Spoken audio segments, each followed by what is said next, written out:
With us today is Layla Soberanis, Senior Government Relations Rep from National Farmers Union based in our DC office. She's now going to provide an update on NFU's 2024 policy priorities, some legislative wins, and end-of-year lame duck expectations. She's also going to cover the election results, what that means for 2025, and getting a farm bill done. So let's welcome Layla. Thank you, Nick. I also need to settle up with you on an item from last night. So thank you for having me here in Kansas.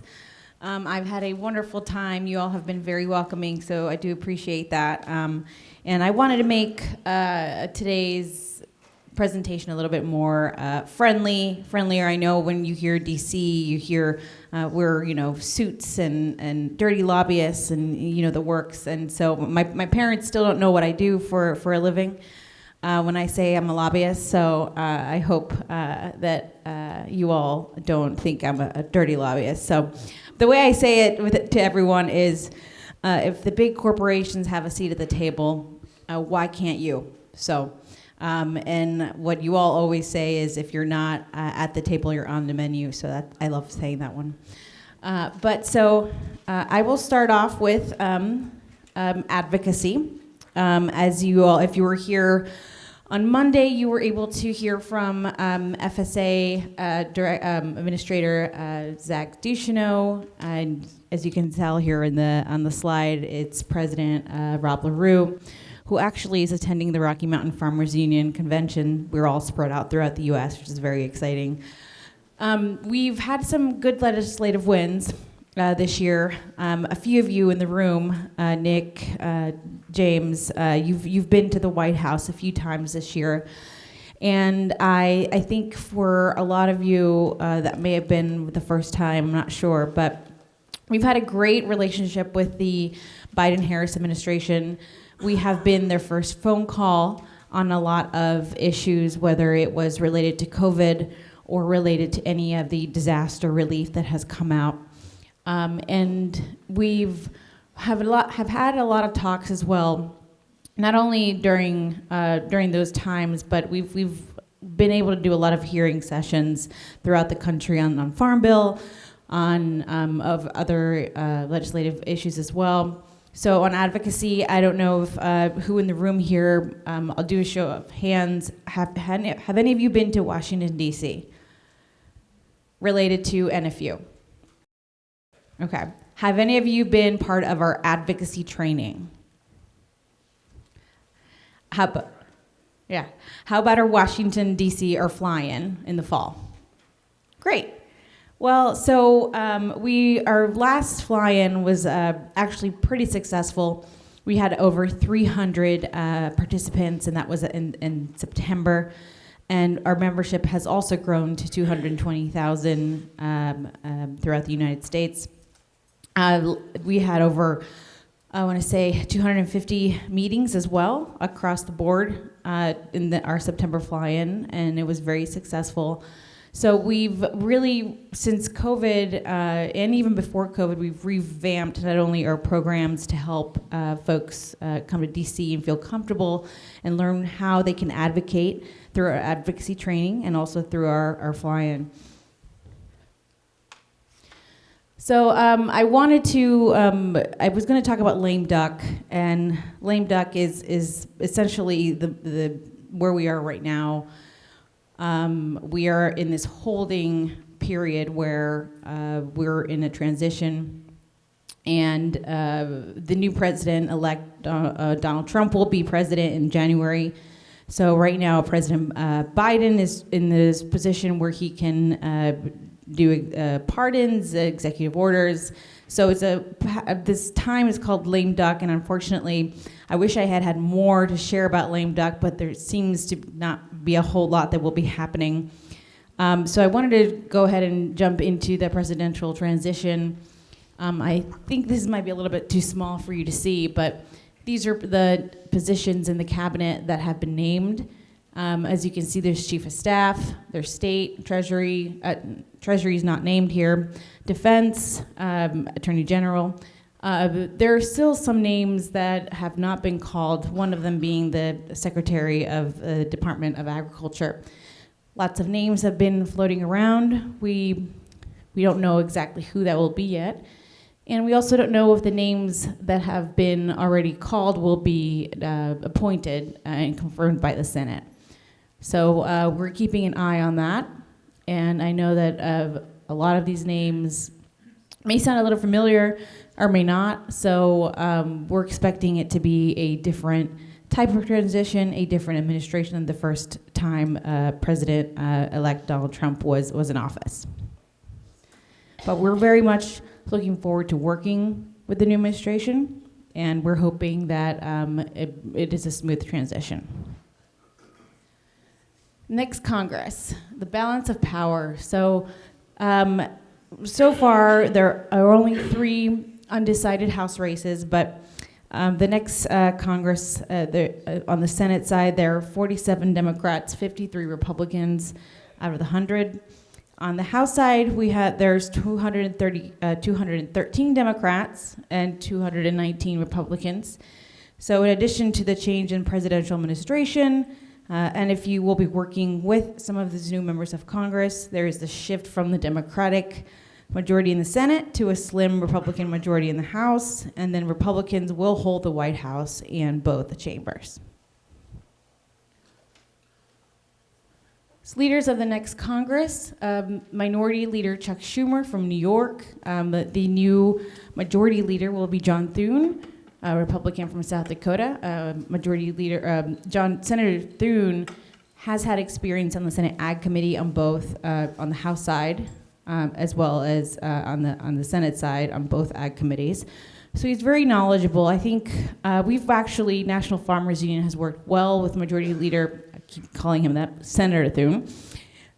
We've had a great relationship with him in the sense that he has reached across the aisle on issues such as the cool mandatory country of origin labeling bill that we very much have been pushing for. And we're hoping that remains the same with that. Since Senator Mitch McConnell stepped aside, now it'll be John Thune. On the House side, Minority Leader Hakeem Jeffries, we've also had a good relationship with him, being the only ag group that has been able to go into his office to meet with him. And then Speaker of the House will be Mike Johnson from Louisiana.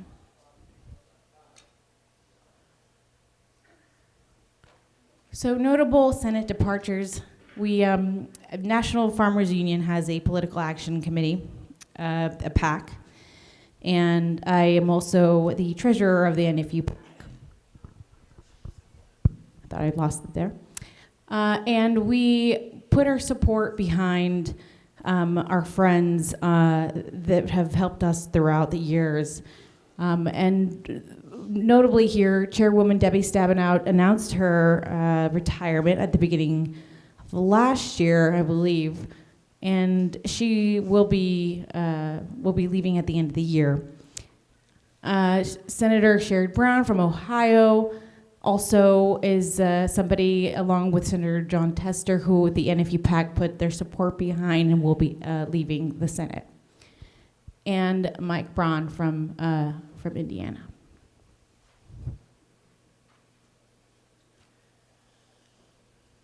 And notable House departures.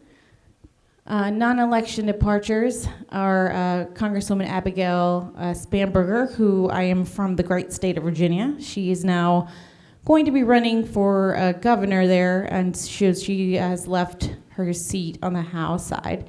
She has been very supportive of the Packers and Stockyards Act, which is something that we have very much pushed for. And Congresswoman Alyssa Slotkin, who is now the new senator of Michigan.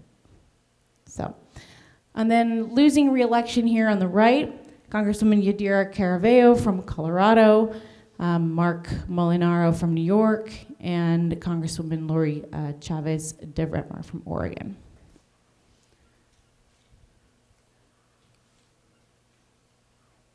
So when we talk about the four corners, we talk about leadership on both Senate and the House on specifically the agriculture committees.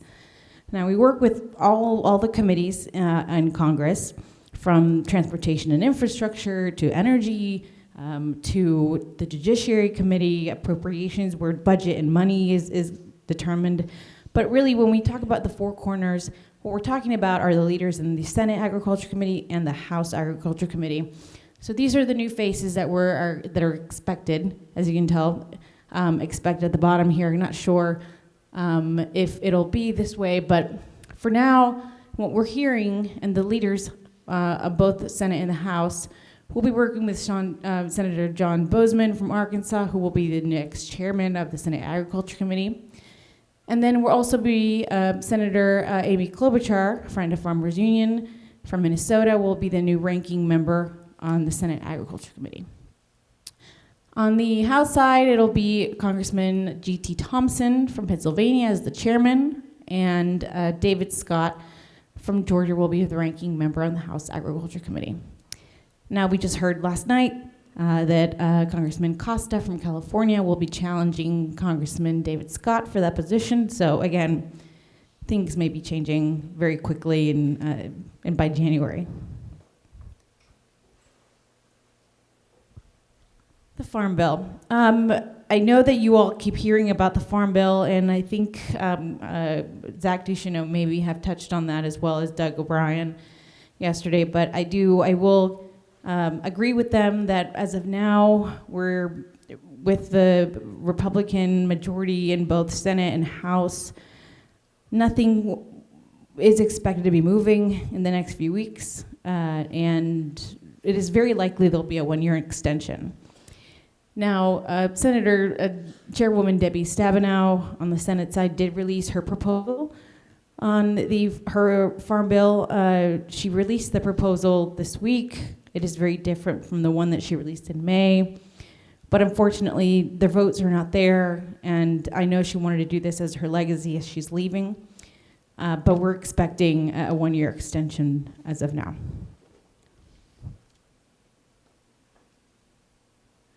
2025 landscape. We're just really looking forward to trying to strengthen the relationships that we have with the members of Congress that have been our friends. We have a strategy to meet. The GR team will be meeting with all the new members that have won their election to establish a friendship where there has not been one. There's always unlikely friendships. People don't understand agriculture, but everybody loves to eat. And so in DC, there are these 3 restaurants that everybody knows and hears about. Everybody loves them for brunch and mimosas and bottomless everything. And they're called, if you visit DC, you'll come to one of these restaurants. It's Founding Farmers, and everyone's like, oh, we love food. And then when they find out who are the members behind these restaurants, it's a way to get in the door. So, we have unlikely friends in all parts of the world, in all parts in the House and the Senate as well. And our goal is to really just hone in on the fact that we all need farmers. Family farming is very important, and we're really just looking forward to, it does not matter what party you're from, we just really want to make sure that you understand what we stand for, who we represent, and what we're trying to keep alive. And with that, I think, very brief there, but I wanted to take some questions. Yes? Are you at liberty to share the names that are being floated for Secretary of Agriculture? I can. Again, this is all from the media, and it's public. So Massey from Kentucky, I believe, is one of the names. And then recently, and I don't know all the entirety of the names, but I did hear a name. I think I shared with Nick. There was a regenerative agriculture livestock. Yeah, Jimmy Edmonds from Oklahoma. That was the last one. I don't know him. We thought it was. I'm sorry. He's a no-till farmer. And then we had heard the names of our, RFK, but now he's going to be heading health, but he was in charge of the transition team. So every time there's a new transition of power, they call these transition teams. A transition team is in charge of hiring for specific agencies. So we do know who is in charge of hiring on the USDA. The head of the transition team was RFK, and they had been holding interviews. But as of now, we unfortunately just don't know yet. Yeah. And it will likely be one of the last ones picked. And it'll likely be one of the last ones picked, yes. Why is that? It's not a priority. It's not a priority pick, unfortunately. In the last Trump administration, Sonny Perdue was the last cabinet member put in place 2 days before inauguration.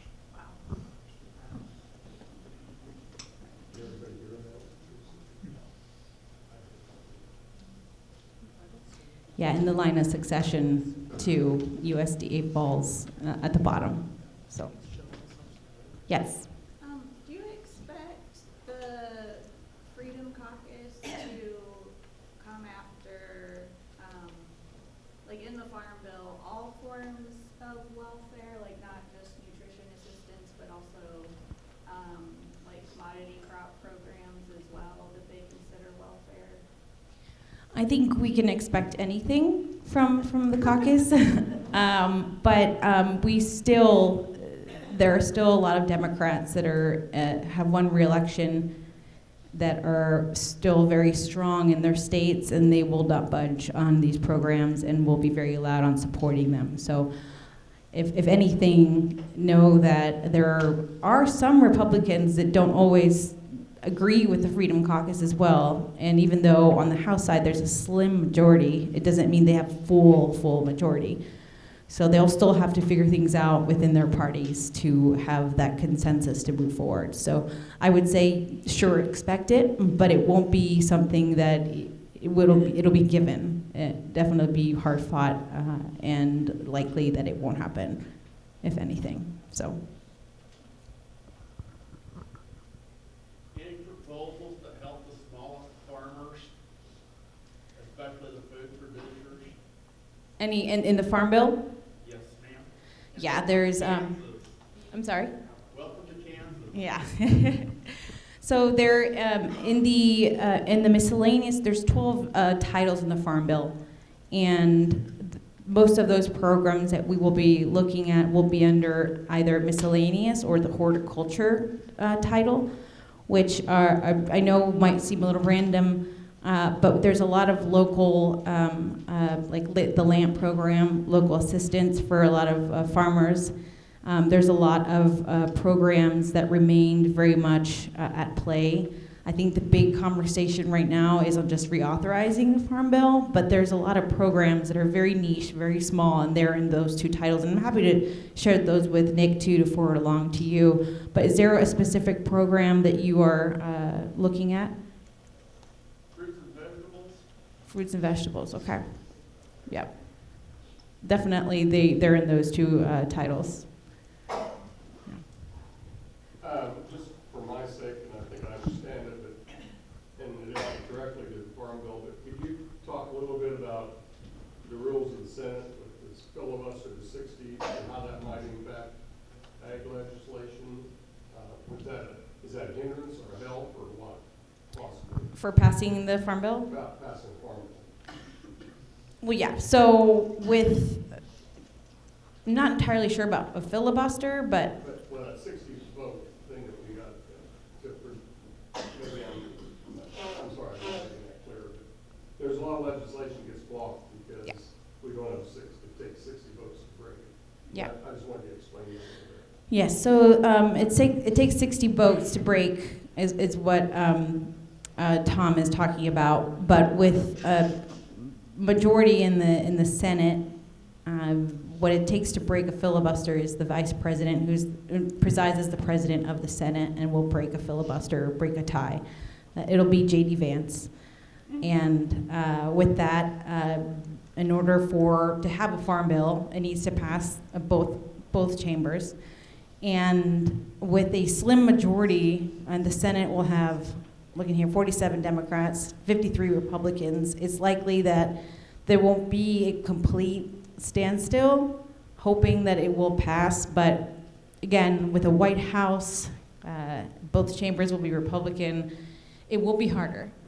It will be harder actually to pass something. And I think we were on a phone call this week with Senate Majority Ag Committee members, and they're willing to negotiate, meaning that they know that they'll likely get less on the Farm Bill than what was predicted because of the strong majority on the right. So they're definitely looking to negotiate some programs. We just want to make sure that those negotiations don't, put our priorities at NFU in danger. So they know the Democrats know what we are not willing to give up on, and hopefully they won't be on the table. So. Though it probably is not really part of your purview, the renewable fuel standard requires 10% ethanol in gasoline. Is there any way that your side of the picture can address that, not being part of the Farm Bill, but the subsidies for corn in the Farm Bill combined with the renewable fuel standard kind of propels that whole process, if you see what I mean? Can you please repeat your question? Is it, are you trying to? Well, is that something that you're able to address? It's part of the Department of Energy, I guess. Yeah. But, it's definitely related to corn crops, and subsidies. So are you talking about having the RFS taken out of Farm Bill? I don't think it's part of the Farm Bill, but the renewable fuel standard is a parallel track. It's definitely related. I don't know if it's something that you can address at all. Oh, talk about RFS, yeah. Well, we definitely have priorities in support of the renewable fuel standards, and it's in our policy book. And so we are supportive of that, but also understanding that there are different views on that. I'm not the expert on renewable fuels. Our other lobbyist, Ann Steckel, is. Happy to follow up with you on that as well. But I think moving forward here in 2025, it'll be something that'll be pushed by the bigger commodity groups for sure. We're trying to make sure that we're at the table when those negotiations happen. But in terms of what the administration will be doing with renewable fuels, we don't know. So the way it happened last time was that it was more of on the bottom of their list. And so predicting that it likely will be, but now I can't see it, but depends on who will be leading the DOE as well. I think he's trying to tell you that he would like to not see more ethanol in the Farm Bill. Okay, And yeah. like it or not, National Farmers Union strongly supports that position of more ethanol. We do support it, That's yeah. one of the things that drives me nuts. Yeah. And we have a lot of differing views, and I love this about National Farmers Union and coming to all of these state conventions. But we're all just so willing to talk to each other, even though we don't all agree on the same issues. And I think that is what has been missing for a very long time, but we continue to do that at Farmers Union, being very willing to be open to a dialogue, even when you don't agree on an issue, and that's what we need to come back to. And so for that, I do thank all of you. And with that, I don't know if anyone has any other questions. Yes. Yes. One last question. Yes, of course.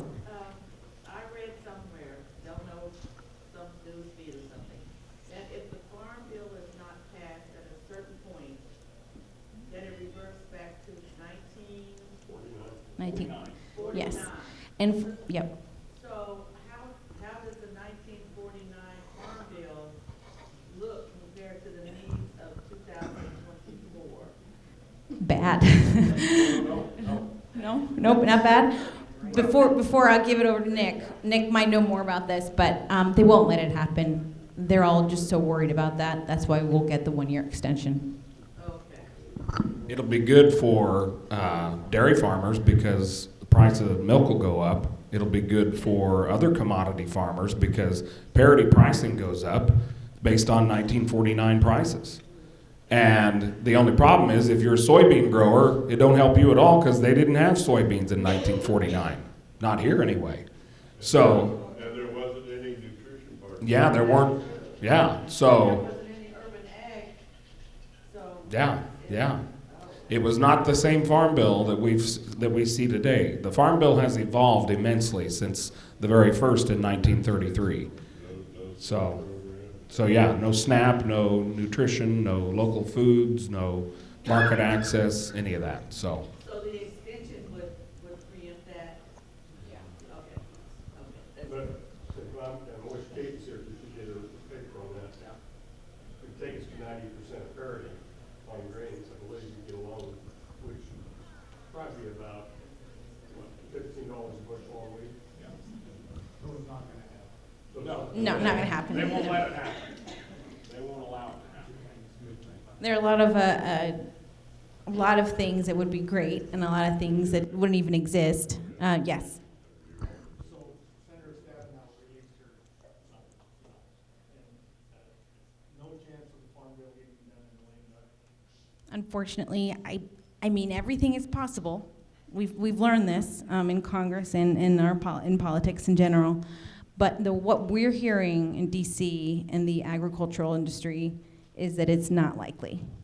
And I know Senator Stabenow really, truly wanted it to be her legacy to get something done. And we actually asked her staff why she had released this proposal so late. And we believe it's because she just wanted to be on record that she did it and had tried.